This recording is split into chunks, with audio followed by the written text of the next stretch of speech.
مدد نہ کرنا اللہ کا ناپسندیدہ، اللہ پاک کو یہ ناپسندیدہ فعل لگتا ہے، اور اللہ پاک کے نبی صلی اللہ علیہ وسلم کی اس میں رضا نہیں، اور یہ بھلائی نہیں ہے کسی رشتہ دار کی مدد کو روک دینا۔ لیکن بھلائی کس میں تھی کہ مدد کرتے رہیں، معاف کریں، درگزر کریں، تو بھلائی۔ ایسے ہی ہمارے لیے اس میں درس ہے کہ اگر کوئی ایسی بات کی قسم کھا لیں جو قسم باطل ہو، جس میں بھلائی نہ ہو، ہمارا اپنا ہی دنیا میں یا آخرت کا نقصان ہوتا ہو، پھر ہمیں کیا کرنا چاہیے؟ ہمیں پھر یہ کرنا چاہیے کہ بھلائی کو اختیار کرنا چاہیے، اور برائی سے باز آ جانا چاہیے، اور اپنی قسم سے رجوع کر لینا چاہیے، اور ایسی قسم کا کوئی کفارہ نہیں ہوتا۔ فقہا کا جو ایک گروہ ہے وہ کہتا ہے کہ بھلائی کو اختیار کر لینا ہی قسم کا کفارہ ہے، اس کے سوا کسی اور کفارے کی ضرورت نہیں ہے۔ اور بعض لوگ اس آیت سے استدلال کرتے ہیں کہ اللہ تعالیٰ نے حضرت ابو بکر کو قسم توڑ دینے کا حکم دیا اور کفارہ ادا کرنے کی ہدایت نہیں فرمائی، اور اس کے علاوہ نبی کریم صلی اللہ علیہ وآلہ وسلم کے جو ارشاد ہیں اس پہ بھی یہ دلیل ہے۔ آپ فرماتے ہیں کہ جو شخص کسی بات کی قسم کھا لے، پھر اسے معلوم ہو کہ دوسری بات اس سے بہتر ہے، تو اسے وہی بات کرنی چاہیے جو بہتر ہے، اور جو یہ بہتر بات کو اختیار کر لینا ہی اس کا کفارہ ہے۔ یہ ہر قسم کے لیے نہیں ہوتا۔ قسموں کے جو قسم ہوتی ہیں ان کی بڑی اقسام ہوتی ہیں، کبھی انشاءاللہ تعالیٰ اس ٹاپک پہ بات کروں گی۔ تو کچھ قسمیں باطل ہوتی ہیں،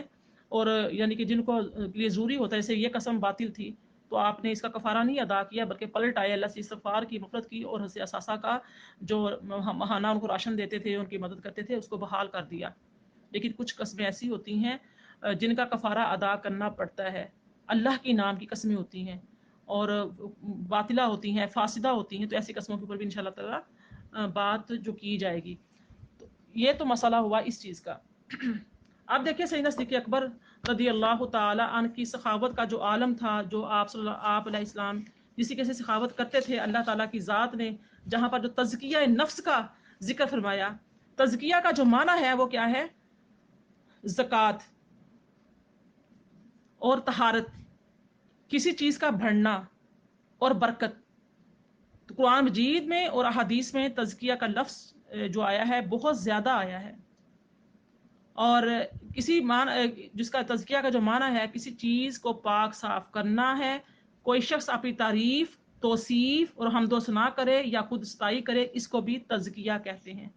جو اپنے منہ خود اپنی تعریف کرے۔ اس کو جو ہے سورہ نساء میں آیت نمبر 49 میں اللہ تعالیٰ کی ذات نے ارشاد فرمایا، الم تر الی الذین یزکون انفسہم بل اللہ یزکی من یشاء۔ کیا آپ نے ان لوگوں کو نہیں دیکھا جو خود اپنی تعریف و توصیف کرتے ہیں، بلکہ اللہ جسے چاہتا ہے اسے قابل تعریف بنا دیتا ہے۔ اور ایسے ہی فلا تزکوا انفسکم هو اعلم بمن اتقى، تم خود ستائی نہ کرو، اللہ اس کو خوب جانتا ہے جو متقی ہے۔ اپنے منہ خود میاں مٹھو نہ بنو، اللہ جانتا ہے جو جتنا متقی ہے، پرہیزگار ہے، اور اللہ تعالیٰ جس کے ذکر کو، جس کے نام کو، جس کی عزت کو بلند کرنا چاہتا ہے، اللہ پاک خود کرتا ہے۔ علامہ سید محمد بن محمد مرتضیٰ زبیدی لکھتے ہیں کہ اللہ تعالیٰ کے تزکیہ کا معنی ہے اللہ نے اس کی اصلاح کر دی اور اس کو پاک صاف کر دیا۔ اور نفس کی زکوٰۃ اور طہارت کا جو معنی بتا رہے ہیں وہ یہ ہے کہ انسان دنیا میں تعریف و تحسین اور آخرت میں اجر و ثواب کا مستحق ہو گیا، جو اپنے نفس کو پاک کر لیتا ہے، کوئی بھی بری عادت ہے اس کو چھوڑ دیتا ہے، رجوع کرتا ہے، پلٹ آتا ہے اور استغفار کر لیتا ہے، تو وہ کیا ہوتا ہے کہ وہ آخرت میں اجر و ثواب کا مستحق ٹھہرتا ہے۔ تو تزکیہ کا جو لفظ ہے اس کی نسبت جو ہے وہ بندوں کی طرف بھی کی جاتی ہے، جیسے اللہ پاک نے فرمایا قد افلح من زکاہا، جس نے اپنا تزکیہ کر لیا وہ کامیاب ہو گیا۔ افلح، کامیاب ہو گیا۔ اور کبھی تزکیہ کی نسبت اللہ تعالیٰ کی طرف بھی ہوتی ہے، وہ جیسے فاعل حقیقی ہے، لیکن اللہ یزکی من یشاء، اللہ جس کو چاہتا ہے اس کا تزکیہ فرماتا ہے۔ یہ اللہ پاک نے سورہ نور کی آیت نمبر 21 میں جو بھی میں نے تلاوت کی اس میں فرمایا کہ اللہ جس کو چاہتا ہے اس کا تزکیہ فرماتا ہے۔ جیسے صحابہ کرام تھے تو اللہ تعالیٰ کی ذات نے چاہا کہ ان کا تزکیہ ہو جائے، تو آپ کو استغفار بھی کہا کہ استغفار کرنے کے لیے بھی کہا گیا، اور حد قذف بھی جاری کی گئی تمام صحابہ جو اس میں شریک تھے۔ ایون کہ جو حمنہ بنت جہش تھیں، ام المومنین حضرت زینب بنت جہش رضی اللہ تعالی عنہ کی بہن، ان کے لیے بھی کیا تھا کہ ان کو بھی حد قذف لگائی گئی. تو اللہ تعالیٰ کی ذات چاہتی تھی کہ ان کا تزکیہ نفس ہو، ان کے گناہوں، اس گناہ کا کفارہ دنیا میں ہی ادا کر دیا جائے. اور کبھی یہی تزکیہ نفس کی نسبت نبی کریم علیہ الصلوۃ والسلام کی طرف بھی ہوتی ہے، کیونکہ آپ صلی اللہ علیہ وآلہ وسلم آپ بندوں کے لیے صفا باطن میں واسطہ اور وسیلہ ہیں. تزکیہ نفس دیکھیں نا، میں اور آپ کہاں سے رہنمائی لیتے ہیں؟ کوئی گناہ کر بیٹھتے ہیں، کوئی ایسا گناہ ہو جاتا ہے تو پھر وہ رہنمائی نبی کریم علیہ الصلوۃ والسلام کی احادیث مبارکہ سے، اس قرآن پاک کی تعلیمات سے ہمیں ملتی ہیں. تو آپ صلی اللہ علیہ وآلہ وسلم باطن اور کی صفائی کے لیے اور بندوں کے درمیان اور اللہ کے درمیان واسطہ اور وسیلہ ہیں، رہنمائی کرتے ہیں، بتاتے ہیں کہ اگر کوئی گناہ ہو جائے تو پھر کسی کا ازالہ کریں. خذ من اموالہم صدقۃ تطہرہم وتزکیہم بہا، آپ ان کو کے مالوں سے صدقہ لیجئے جس کے ذریعے آپ ان کو پاک کریں اور ان کے باطن کو صاف کریں. اللہ پاک نبی کریم علیہ الصلوۃ والسلام سے مخاطب ہو کر فرما رہا ہے کہ اے نبی صلی اللہ علیہ وسلم، آپ ان کے مالوں کی زکوٰۃ لیں، اور اس زکوٰۃ جب وہ ادا کر دیں تو ان کے ذریعے سے پھر کہ ان کے باطن کو، ان کے مال کو پاک و صاف کریں. اب دیکھیے انسان جو ہے وہ اپنا تزکیہ خود کرے تو وہ کیسے کرتا ہے؟ اس کی بھی دو قسمیں ہیں. اگر وہ ایسے کام کرے جس سے دوسرے اس کی تعریف کریں تو یہ تزکیہ محمود ہے. وہ تزکیہ محمود یعنی کہ وہ اس حمد کے، اس تعریف کے قابل ہے کہ اس نے ایسے اعمال کر رہا ہے، ایسے کام کر رہا ہے کہ دوسرے اس کی تعریف کرتے ہیں. تو اس کے یعنی کہ ایک انسان آپ ایسا کام کرے کہ لوگ اس کی تعریف کریں، ایسے تزکیے کو کیا کہا جاتا ہے؟ محمود کہا جاتا ہے. اور اگر وہ انسان خود زبان سے اپنی تعریف کرے تو یہ تزکیہ مذموم ہے، مذمت کے قابل ہے. میں یہ کرتا ہوں، میں یہ کرتا ہوں، میں اور میں، یہ مذموم مذمت سے ہے، اس کی مذمت کی گئی ہے. ہاں اعمال ایسے بجا لائے، ایسے کام کرے، اپنے آپ کو ایسا بنائے کہ لوگ اس کو دیکھ کر خوش ہوں، اس کی کام کی تعریف کریں. جب لوگ کریں گے تو وہ تزکیہ محمود ہوگا. اب دیکھیے جب انسان اپنے گناہوں پر نادم اور خوفزدہ ہوتا ہے تو اس کے جو دلوں سے تاریکی چھٹ جاتی ہے اور اس کا تزکیہ ہو جاتا ہے. اسی طرح سے نبی کریم صلی اللہ علیہ وآلہ وسلم کی مجلس میں صحابہ جو تھے وہ تزکیہ حاصل کرتے تھے، ان کو تزکیہ حاصل ہوتا تھا. ایسے ہی نیک لوگوں کی صحبت میں، مشایخ کرام کی صحبت میں، اور علماء کے جو واعظ ہوتے ہیں، درس و تدریس ہوتی ہے، ان کی تبلیغ ہوتی ہے، ان سے، اور خلوت گزینی سے، خلوت اختیار کرنا، تنہائی میں اپنے رب کو یاد کرنا. تنہائی میں سب سے بہترین جو ٹائم تہجد کا ہے، اس ٹائم اپنے گناہوں کو یاد کرنا، اپنے رب کے ساتھ باتیں کرنا، کلام کرنا، رونا، گڑ گڑانا، اور یہ تزکیہ نفس کرنے کے لیے بہت اچھا ہوتا ہے. انسان کی اس سے کیا ہوتا ہے؟ باطن صاف ہوتا ہے. حضرت عائشہ صدیقہ رضی اللہ تعالی عنہا کی جب تہمت لگی اور آپ پر جب 10 آیات نازل ہوئیں، اور 11ویں آیت جو یہ نازل ہوئی حضرت سیدنا صدیق اکبر کے حوالے سے، تو وہ بھی آپ ہی کی شان میں ہے. کیونکہ اللہ تعالیٰ نے کیا فرمایا؟ تم اصحاب فضل اور ارباب وسعت یہ قسم نہ کھاؤ کہ رشتہ داروں اور مسکینوں اور اللہ کی راہ میں ہجرت کرنے والوں کو کچھ نہیں دیں گے. تو اس لیے دیکھیے کہ جب یہ آیت مبارکہ نازل ہوئی اور آپ نے یعنی کہ منع کر دیا تو اور اس پہ عمل کیا، اور سیدنا صدیق اکبر نے یعنی کہ اگین آپ کی مدد کرنا شروع کر دی. تو اسی لیے اللہ تعالیٰ کی ذات نے آپ کو اول الفضل یعنی کہ اصحاب فضل اور ارباب وسعت ارشاد فرمایا. اور آپ دیکھیے اول الفضل جو ہے یہ جمع کا صیغہ ہے، اور جب واحد شخص پر جمع کا اطلاق کیا جائے تو اس کی تعظیم کا اظہار مقصود ہوتا ہے. ایک ہوتا ہے کہ تم کرتے ہو، تو کرتا ہے، ایک ہوتا ہے کہ آپ کرتے ہیں. بعض دفعہ کسی ایک کو بھی ہم آپ کہہ کر مخاطب کرتے ہیں، آپ کہہ کر خطاب کرتے ہیں، یا ہم اپنے آپ کو بھی ہم کہہ کے خطاب کرتے ہیں. حالانکہ انسان میں اکیلا یعنی کہ اکیلا کے لفظ کے لیے میں لفظ استعمال ہوتا ہے، میں یہ کرتی ہوں، لیکن آتا ہے ہم یہ کرتے ہیں. اب یہاں پر اول الفضل یعنی کہ جہاں پہ جمع کا صیغہ استعمال ہوا، یعنی کہ اللہ تعالیٰ کی ذات نے سیدنا صدیق اکبر کی یعنی کہ تعریف میں، تعظیم میں، یہ اللہ تعالیٰ کی ذات یہاں پر سیدنا صدیق اکبر کی تعظیم اور توصیف جو ہے وہ مراد ہے.